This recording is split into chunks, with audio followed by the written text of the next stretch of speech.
Dieu aime ses enfants, il les délivre de leurs souffrances. Dieu aime ses enfants, il les délivre de leurs souffrances. Quand il n'y a plus d'espoir, abandonné, méprisé, crois et sois confiant, Dieu pourvoira tous tes besoins. Quand il n'y a plus d'espoir, abandonné, méprisé, crois et sois confiant, Dieu pourvoira tous tes besoins. Mesdames et messieurs, bonjour. Ce soir, nous recevons le Père Stanislas Marini dans notre émission Kéri My Life. Le thème de ce soir est l'esprit de servitude. Bonsoir mon Père, comment allez-vous? Bien, merci. Merci de m'inviter à cette émission encore. Merci à Laetitia qui me reçoit à cette émission. Je veux bien. Et vous-même? Ça va mon Père. Ah, Par la grâce de Dieu, nous allons toujours bien. c'est bien. Mon Père, ce soir, j'aimerais commencer par vous demander qu'est-ce que la servitude et quelles sont les différentes formes de servitude. La servitude, c'est l'esclavagisme. C'est être esclave.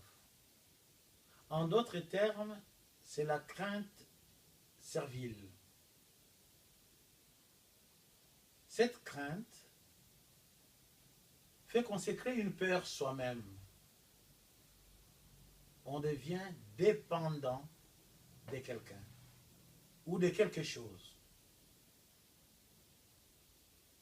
Nous avons plusieurs formes de servitude, formes d'esclavagisme, formes d'emprisonnement. Quelqu'un qui passe toute sa journée devant la télévision et qui ne fait rien. Il s'accroche à cela. Cela devient son centre d'intérêt. C'est la servitude. Quelqu'un qui se passionne à la lecture, qui ne fait rien d'autre, s'enfermer, coupé du reste du monde, c'est la servitude. Quelqu'un qui est incapable de se détacher de sa famille pour prendre sa responsabilité, c'est la servitude. Et dans ces cas-là, beaucoup, même dans le mariage, il y a des gens qui vivent dans la servitude, qui sont esclaves dans le mariage, esclaves de leurs parents. Au lieu de vivre le couple, ils vivent la crainte servile des parents. Il y a plusieurs formes de servitude. J'ai parlé de films, j'ai parlé des livres, j'ai parlé des familles, j'ai parlé aussi, je vais parler d'une forme qui est intéressante des servitudes que nous avons. C'est vendre sa liberté à quelqu'un d'autre, qu'on appelle les lèche-bottes. On perd sa liberté parce qu'on veut faire plaisir à l'autre. Et du coup, on n'est plus soi-même. On vit dans l'hypocrisie. Pourquoi? Parce qu'on veut faire plaisir à l'autre. On a vendu sa liberté. Et l'autre en profite pour nous écraser. Et du coup, on n'a plus sa personnalité. On ne peut plus rien dire.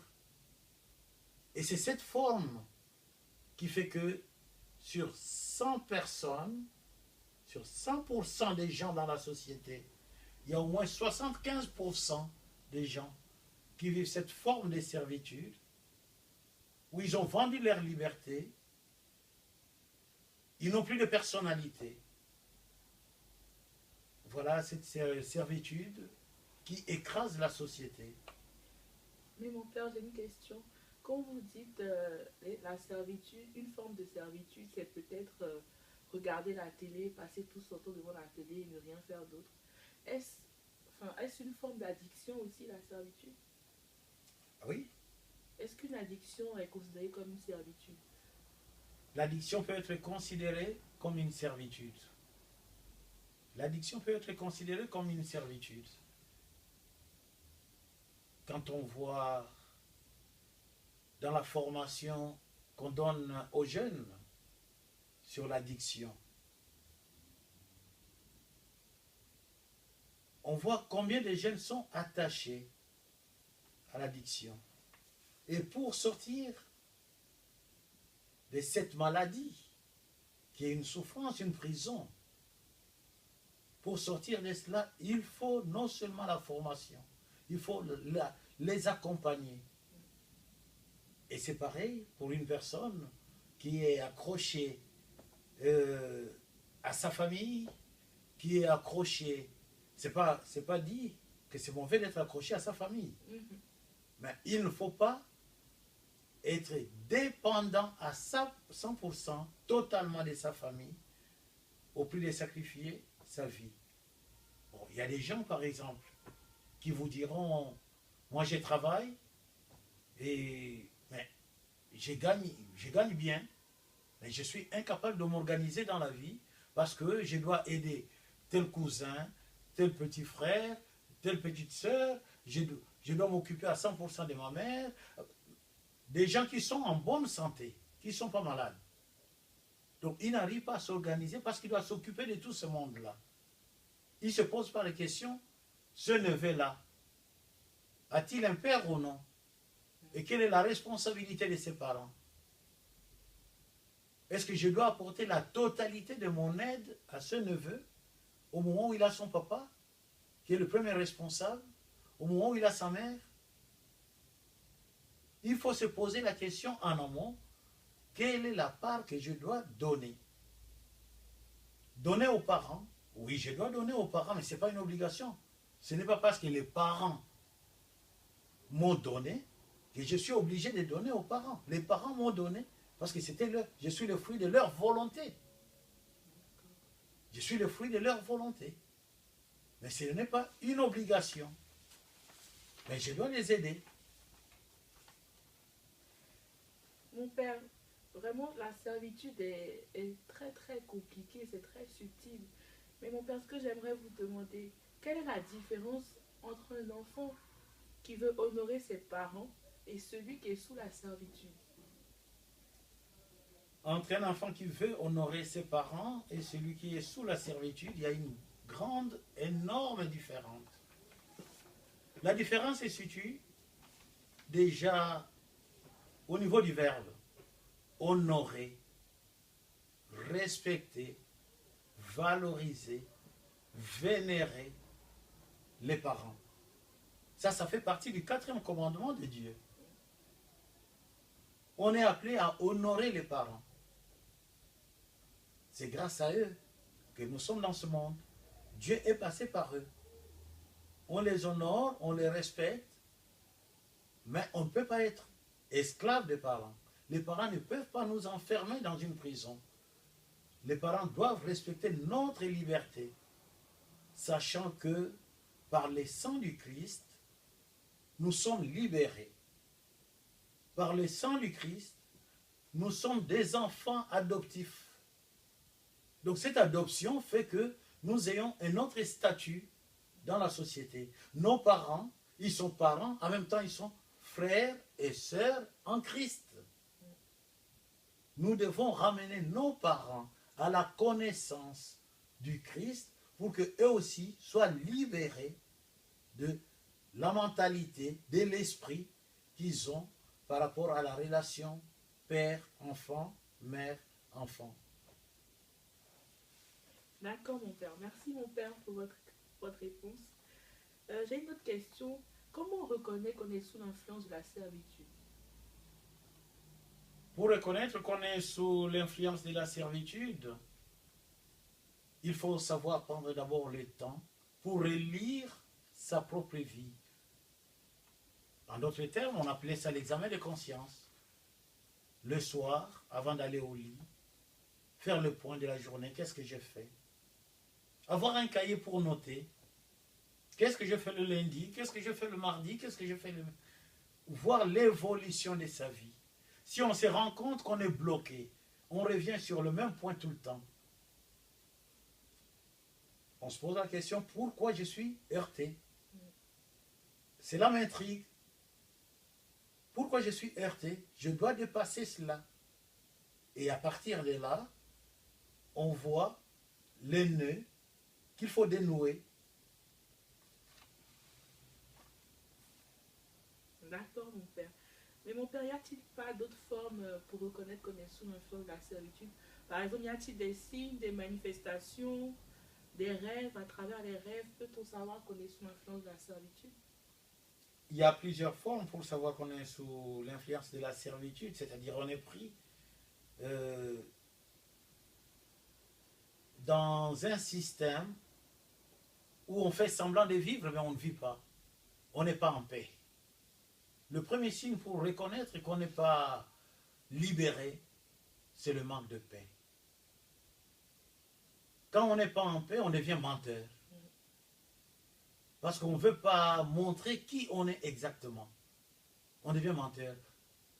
Et dans la société, vous allez rencontrer beaucoup de gens qui sont comme ça, qui ne sont pas libérés, qu'on soit croyant ou pas, parce qu'il y a des gens qui sont théistes, mais qui ne sont pas encore chrétiens. Ils prient, ils parlent de Dieu, ils sont théistes parce qu'ils parlent de Dieu, parce qu'ils croient en Dieu. Mais ils ne sont pas encore chrétiens.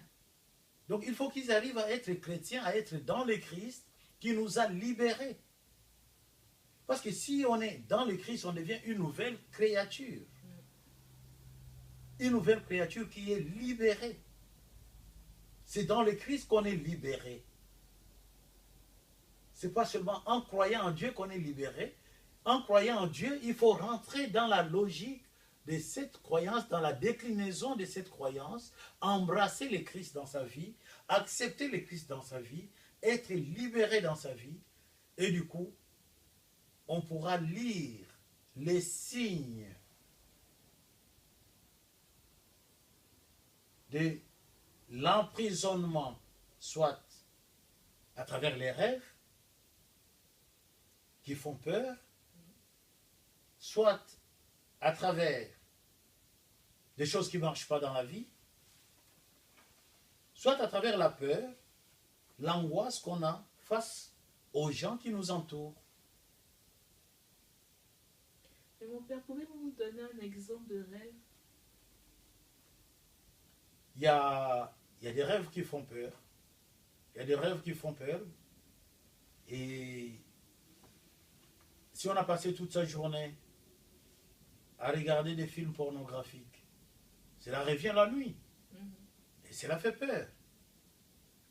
Si on n'a pas maîtrisé ça très bien, qu'est-ce qu'on dit? J'ai rêvé une femme de nuit, j'ai rêvé un mari de nuit. Parce qu'on n'a pas eu le temps de libérer, d'évacuer ce qu'on a regardé dans la journée. Il y a des rêves aussi qui font peur. On a parlé avec une personne et ça s'est très mal passé au téléphone. Cela peut revenir la nuit. On rêve qu'on est en plein combat. On rêve qu'on est agressé. Et du coup, on n'a pas pris le temps d'analyser ce qu'on a vécu comme expérience négative, expérience triste au téléphone avec quelqu'un d'autre. Cela revient. Et du coup, notre soupape se dégage. Cela revient sous forme de rêves. Donc, il y a des rêves qui font peur. Il y a des rêves qui font peur. Tout le monde rêve. Mais tout le monde ne retient pas les rêves. Donc, on ne peut pas dire qu'on ne rêve pas. Tout le monde rêve, mais tout le monde ne retient pas les rêves. Mais ceux qui essaient de retenir les rêves, et souvent les rêves qu'on retient, ce sont des rêves qui nous font peur. Parce qu'on se réveille en sursaut. on est paniqué, on transpire à grosses gouttes, et là, on retient les rêves. Il y a des rêves aussi qu'on retient, des rêves, oui, des rêves de bonheur, qu'on est en train d'imaginer. On retient cela aussi. Mais il y a des rêves qui sont des rêves inconsidérés. On n'a pas besoin, on ne retient pas et ça passe comme ça. Merci mon père pour votre réponse. Mais du coup, j'aimerais savoir, parce que ça m'intrigue beaucoup, comment est-ce qu'on peut être influencé par l'esprit de servitude? Est-ce par le péché? Par quel type de péché? Y a-t-il des portes d'accès? Enfin, c'est des sacrifices qui ont été faits, des héritages spirituels dès la naissance? Je me pose beaucoup de questions sur ça. Oui, l'esprit de servitude peut être un lien de famille depuis des générations.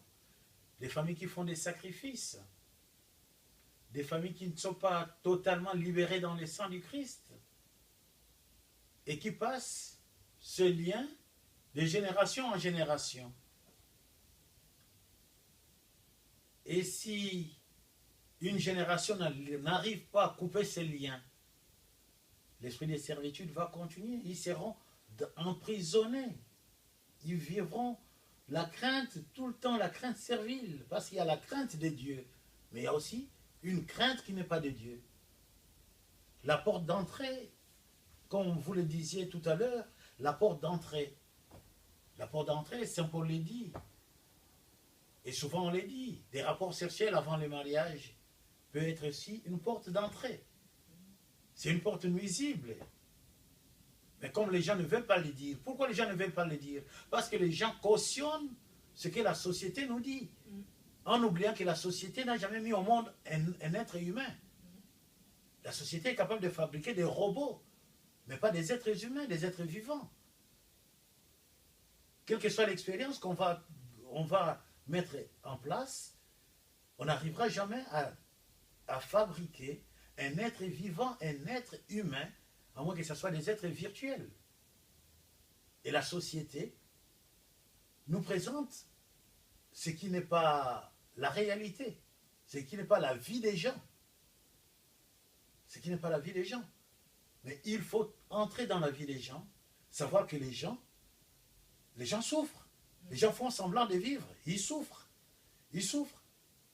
Mais pour sortir de cette souffrance, il faut aller au Christ, avancer, embrasser le Christ, pour être pleinement libéré, délivré et avancer. La porte d'entrée, c'est le mensonge aussi. Il y a des gens qui n'arrêtent pas, ils mentent du matin au soir. C'est terrible ça. Jean 8, 44, il dit, celui qui ment a pour père les démons. Les démons, c'est-à-dire Satan. Satan, c'est-à-dire Lucifer. Donc vous voyez, des déclinaisons du nom de Satan, parce que c'est lui le père du mensonge. Quand on ment, c'est qu'on n'est pas libre. On a peur de quelque chose. Mais si on dit la vérité, on ne coupe pas la tête, parce qu'on a dit la vérité. Au contraire, on a permis à l'autre de se sentir valorisé, parce qu'on lui a dit la vérité. Ça, c'est aussi une porte d'entrée. Et cette porte d'entrée est récupérée par le malin. D'accord, mon père. Et mon père, vous avez parlé de la crainte servile, c'est ça? Servile. Servile. Enfin, pouvez-vous nous en dire plus sur la crainte servile et comment sortir de cette crainte servile? Oui, la crainte servile, je peux partir des exemples. La crainte servile, voilà, il y a un garçon qui dit, moi, je travaille, j'ai mon salaire, mais je dois remettre 500 € à ma mère, tous les mois. Je dois remettre 500 € à ma mère, tous les mois. Mais il gagne combien? Il gagne 1000 €. Il doit remettre 500 à sa mère. Il doit payer les loyers. Il doit payer les charges. Il doit payer le titre de transport. Il doit vivre. Du coup, il ne vit plus. Il ne vit plus. Il ne vit plus. Il essaie de vivre, il fait semblant de vivre, mais il ne vit plus. Il ne va plus manger à sa faim. Et du coup, un garçon comme celui-là, mais il peut pas avoir le temps de détente. Il devient un stressé de la société. Il devient un élément dangereux. Parce qu'il n'a pas le temps de détente. Il ne peut pas aller regarder un film au cinéma. Il ne peut pas aller au restaurant, se détendre. Il ne peut pas passer, dire, bon, je vais me promener dans la ville. Parce que quand on se promène, on s'arrête quelque part. On prend un café. Mais il ne peut pas. Pourquoi? Parce qu'il s'est rendu lui-même esclave de sa mère. Il s'est rendu esclave. Mais quel sera son avenir? Quand il va se marier, qu'est-ce qu'il va laisser à ses enfants? Voilà, ça c'est la crainte servile. Donc, si je ne donne pas à ma mère va se plaindre, ma mère va me maudire, ma mère va... Mais non, ça c'est la crainte servile. Il faut avoir la crainte de Dieu. La crainte de Dieu, c'est le commencement de la sagesse. La crainte de Dieu nous permet de voir des choses à la lumière de la parole de Dieu. Je vais aider ma mère, je vais aider ma mère. Mais c'est une aide qui ne peut pas dépasser la vie de chaque jour. Mais mon père, du coup, si on prend l'exemple que vous avez donné, pour la personne qui a la crainte servile, comment dirais-je? Est-ce que c'est lui-même qui se met sous cette crainte servile ou c'est à cause de sa mère qu'il est sous cette crainte servile? Il y a... Parce que on pourrait dire que c'est comme s'il était stressé.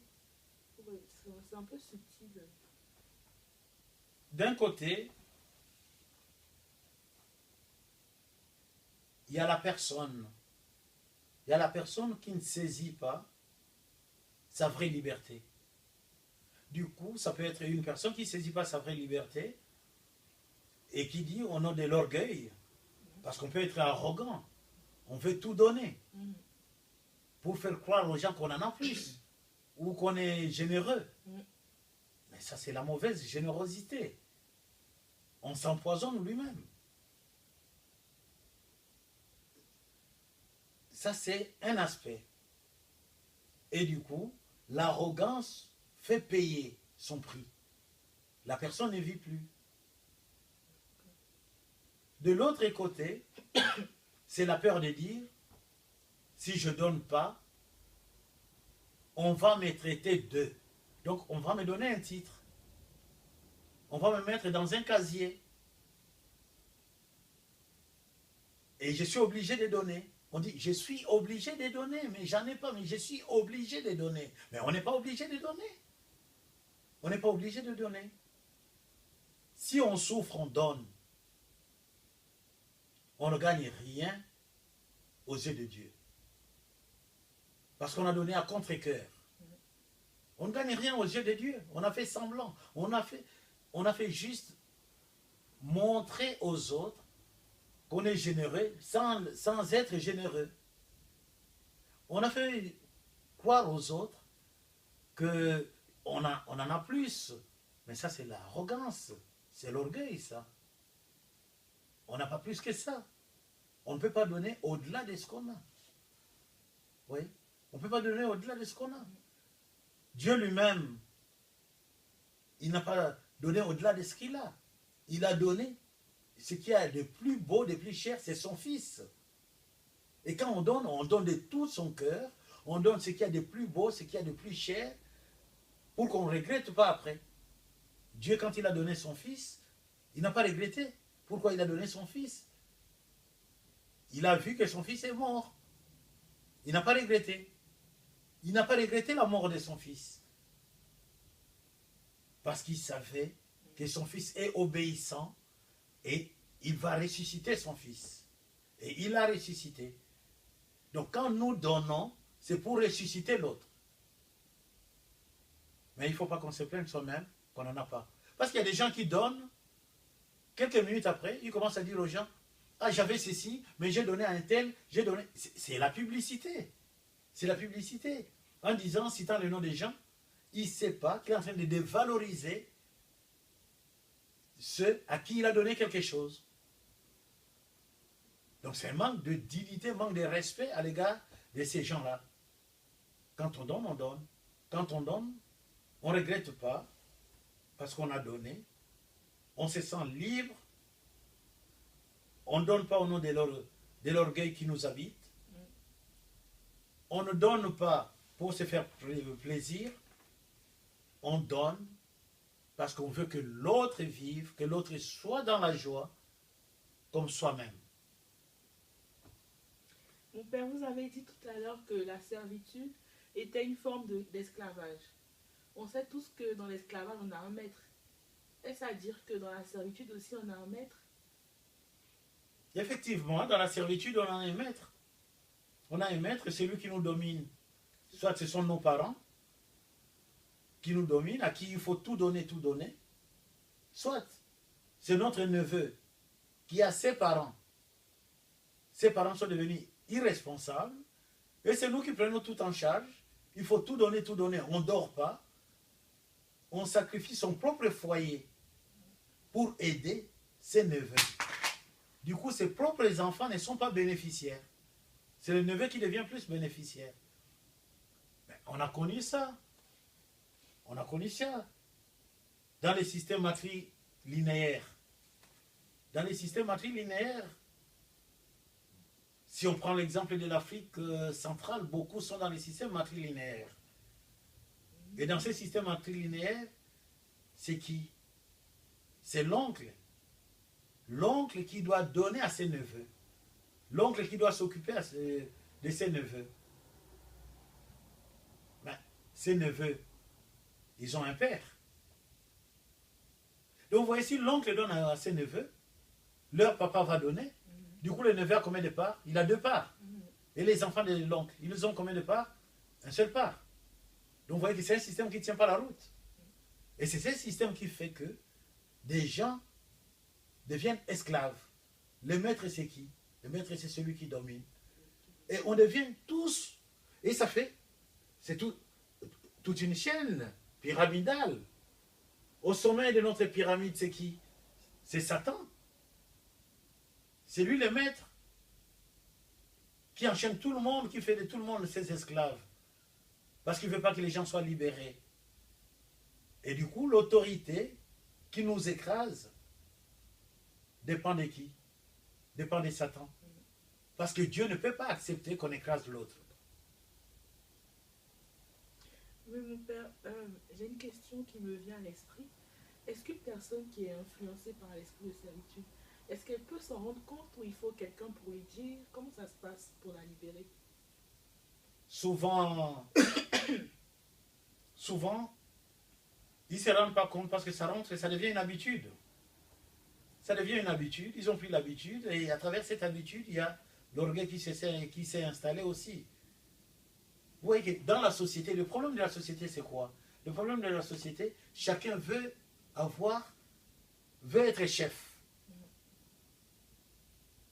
Chacun veut être... Il suffit de voir les enfants. Vous laissez les enfants jouer, il y a toujours un qui va dire « c'est moi le grand, c'est moi le fort ». C'est ça le problème de la société. Et c'est lui qui donne. C'est lui qui donne. Il veut qu'il soit considéré comme un chef. Du coup, il prend les autres en otage. Il met les autres dans sa prison. Et les autres ne peuvent pas évoluer. Pourquoi? Parce qu'ils ont pris l'habitude d'aller chez lui tout le temps, demander. Et lui, regardez très bien, il ne peut pas donner aux gens pour que les gens s'épanouissent. Il donne le juste pour que c'est ce que j'appelle notre Père quotidien. Donc il vous donne aujourd'hui pour que vous revenez demain. Mais si on donnait de tout cœur, quelqu'un qui vient me demander tout le temps, j'ai envie de donner à cette personne, qu'est-ce qu'on fait? Je lui donne une bonne foi, tu te lances dans la vie et tu ne reviens plus pour que tu puisses aider les autres. Donc j'ai dit à la personne comment pêcher pour sortir le poisson, soi-même de l'eau, pour que la personne ne revienne plus. Mais ça ne se passe pas comme ça dans la société. Dans la société, il faut qu'on revienne. Du coup, on est pris en otage c'est la servitude. Pour sortir de ce cycle infernal, il faut quelqu'un de l'extérieur, un regard extérieur qui dit, celui-là, il n'ira pas loin. Mais ce regard extérieur doit être dans la prière. Dans la prière pour permettre à la personne d'entrer, elle aussi, dans la prière. Découvrir sa servitude dans la prière grâce à la parole de Dieu. Parce que la parole de Dieu, le Christ, seul peut libérer. Mais mon père, et si la personne n'est pas croyante, elle n'a pas de vie de prière, comment faire? Si la personne ne croit pas, la personne n'a pas une vie de prière, mais moi qui ai cette vie de prière, je dois entrer dans l'intercession. Dans l'intercession, j'intercède pour la personne, je soutiens la personne avec ma prière, pour que la personne peu à peu comprenne qu'il est pris dans un système qui ne va jamais l'aider à s'épanouir. Et quand la personne va comprendre, un jour la personne va me dire, mais c'est vrai ce que vous m'avez dit. J'ai compris que depuis que je me suis ressaisi, je commence à faire des économies. Je commence des économies de mon temps, des économies de mon énergie, des économies de ceci, de cela. Et je me sens mieux. Et c'est à cette occasion que je dirais à la personne, moi j'ai compris ça parce que j'ai prié. En priant, j'ai rencontré Jésus. Et Jésus m'a dit que lui seul peut me libérer. Mais mon père, vous ne pensez pas que quand on va dire à une personne qui est sous l'empire de la servitude, toutes ces conséquences-là dans sa vie, est-ce qu'elle va pas apprendre ça mal ou comment lui dire en fait? Parce que c'est un peu subtil. Oui, tout à fait d'accord, tout à fait d'accord. Pour dire à la personne que la personne est prise dans cet esprit, il faut commencer à analyser les faits avec la personne. Il faut commencer à analyser les faits. Ah, vous passez beaucoup de temps devant la télévision? Oh oui, c'est bien. Ben, vous dormez à quelle heure pour vous réveiller à quelle heure? Pensez-vous que c'est normal de continuer avec ce rythme-là? Vous passez beaucoup de temps devant la bibliothèque en train de lire les livres. C'est bien. Est-ce que vous arrivez à faire les résumés de tous ces livres? Est-ce que vous arrivez à partager la lecture avec d'autres personnes? Ou bien vous lisez pour vous? Parce que ce qu'on apprend doit être transmis. On ne peut pas garder pour soi. Alors petit à petit, on aide la personne. Hein? On aide la personne à prendre conscience et à se poser des vraies questions. À se poser des vraies questions. Vous priez jusqu'à 1h du matin, jusqu'à 2h du matin. Et quand vous vous réveillez le matin, est-ce que vous vous réveillez fatigué? Oui. Alors il faut, vous priez combien de temps? 3 heures. Il ne faut pas diminuer? Ah oui, je vais diminuer. Ah mais non. Vois d'abord comment vous priez. Les temps que vous mettez dans la prière. Parce qu'il y a des gens qui prient mais qui sont distraits. Qui sont distraits. Parce qu'une personne qui est restée pendant tout le temps de la prière, sous la grâce de Dieu, ne peut pas dire qu'elle est fatiguée. Parce qu'elle est habitée, inondée par la grâce de Dieu. Hein? Ça, c'est pas un rêve, ça. C'est une réalité. Quand on est habité par les Seigneurs, on est habité par les Seigneurs. Les Seigneurs ne nous fatiguent pas. Mais si on est fatigué, c'est qu'on a été distrait pendant la prière. À un moment de la prière, qu'est-ce qu'on a fait? On est sorti de la prière, on a commencé à penser à autre chose. Au lieu de sortir de la prière, quand on voit qu'on veut sortir de la prière, c'est en ce moment qu'il faut mettre soit les chants de louange, soit les chants d'adoration, pour revenir dans la prière, pour ne pas quitter la prière, pour rester avec les Seigneurs dans la prière. D'accord, mon père. Mon père, est-ce que la révélation est nécessaire avant toute délivrance de la servitude? La révélation, c'est la manifestation. C'est-à-dire, je viens enlever le voile qui était devant la personne. Le voile qui empêchait la personne de voir la réalité de sa vie. C'est ça la révélation. Et la révélation est nécessaire. Parce que la vraie révélation vient de qui? La vraie révélation, c'est la personne de Jésus-Christ. Elle est nécessaire pour que les gens sortent de la servitude, sortent de l'esclavagisme. Ça n'existe plus. Mais ça continue. Les gens sont esclaves, esclaves de Satan. Les gens sont esclaves de Satan. Hein? Il y a beaucoup de gens qui ne vivent pas en paix, qui ne sont pas libres. Hein? Même dans les foyers. Même dans les foyers. Il y a des gens qui ne sont pas libres. Qui n'osent même pas parler avec leur mari, qui n'osent même pas parler, qui n'osent même pas dire à leur femme où ils vont. Vous vous rendez compte? Quelqu'un, le téléphone sonne, il est chez lui à la maison, c'est sa maison. Il a peur de répondre au téléphone devant sa femme. Il prend le téléphone, il rentre dans des toilettes. Il va répondre au téléphone dans des toilettes. Vous croyez qu'il est libre? Voilà, c'est la servitude. Voilà un exemple. C'est Satan.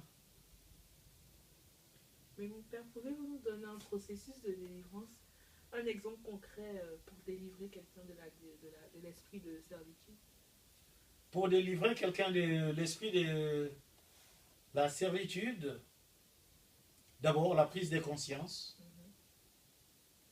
Si la personne prend conscience,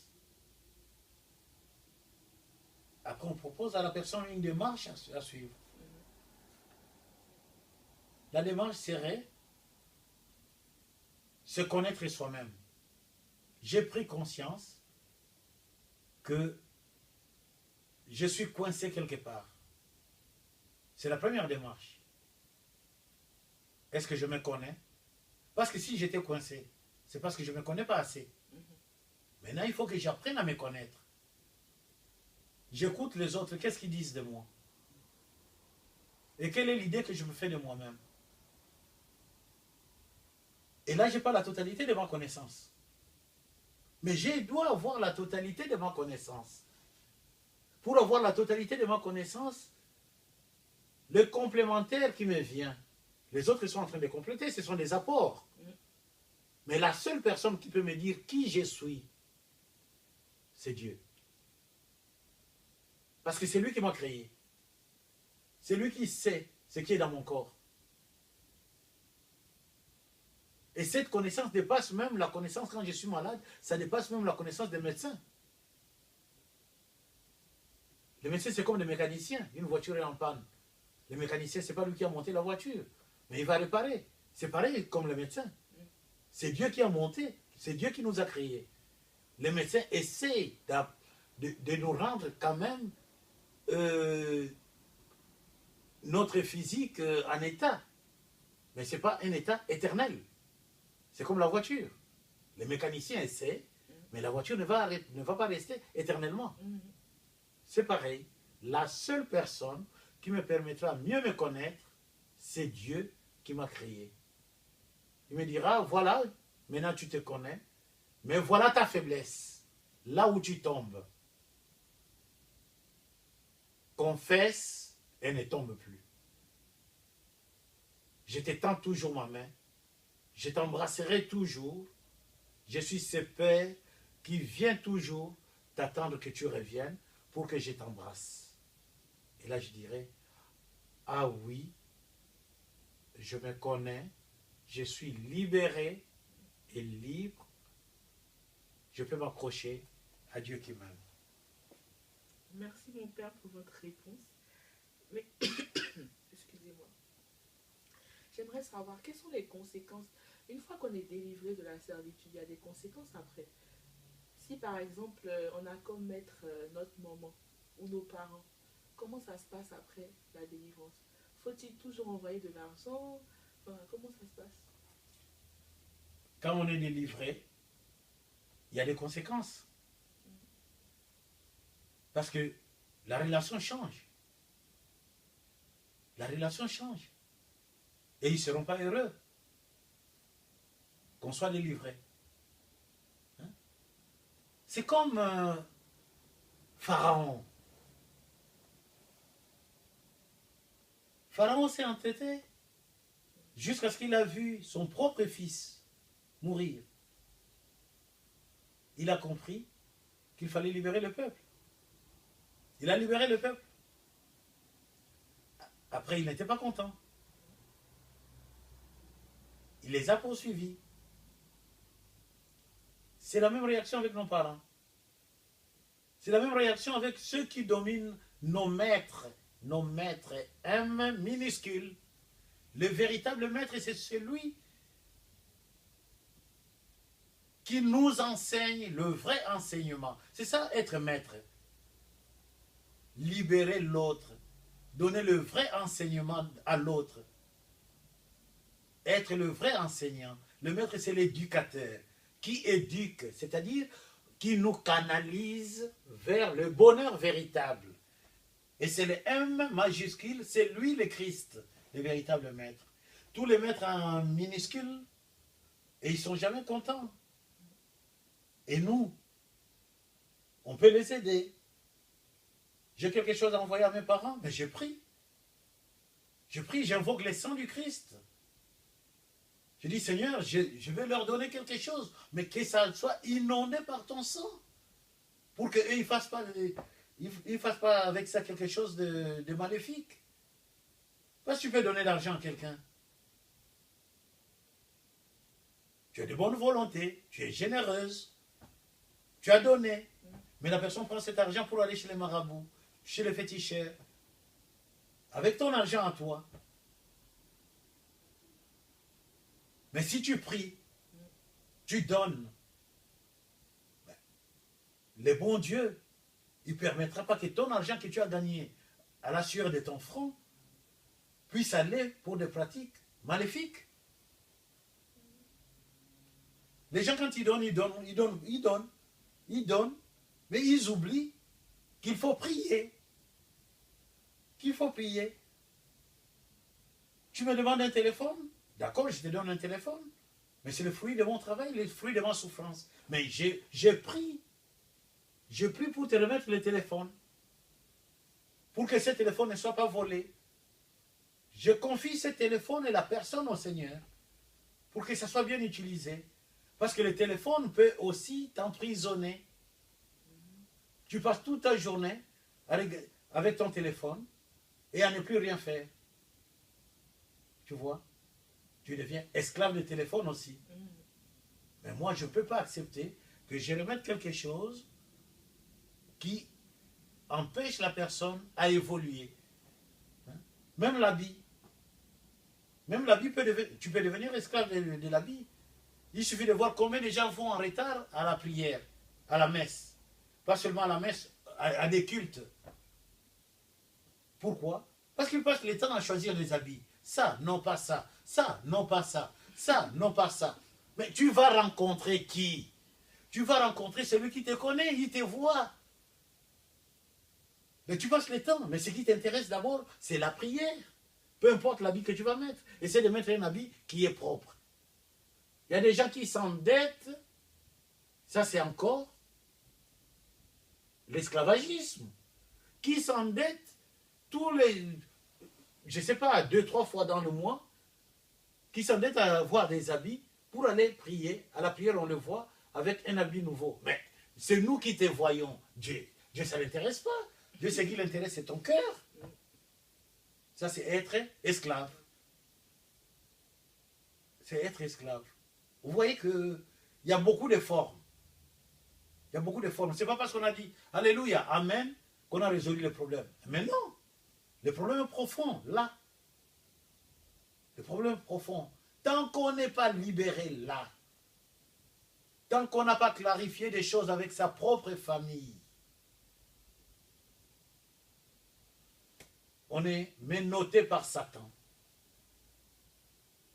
On est menotté par Satan. On est menotté par Satan. Dernièrement, j'ai causé avec quelqu'un qui il me dit, ah, moi je suis pasteur et mon grand péché, mais ce n'est même pas un péché, mon grand péché, moi je ne sais pas garder les secrets. J'ai dit, mais ça va pas la tête, tu es malade ou quoi? Un berger est soumis à la discrétion. Comment tu ne peux pas garder? Tout ce que les gens te disent, tu es obligé de le dire. Et c'est facile de donner l'exemple sur la vie des gens. C'est facile. C'est facile. Mais sa propre vie. Vous voyez? Voilà, ce sont des formes d'esclavagisme dans lesquelles nous nous jetons et ça devient une prison pour nous. Mais on peut en sortir. On peut sortir de là grâce au conseil des uns, grâce à la révélation plénière et totale du Christ, grâce à la révélation. Vous pouvez recevoir un message aussi pour quelqu'un. C'est une révélation. C'est une révélation. Vous êtes porteuse de ce message pour sauver la personne. Donc vous ne pouvez pas garder ce message pour vous. Le Seigneur vous utilise pour sauver la personne. Vous voyez?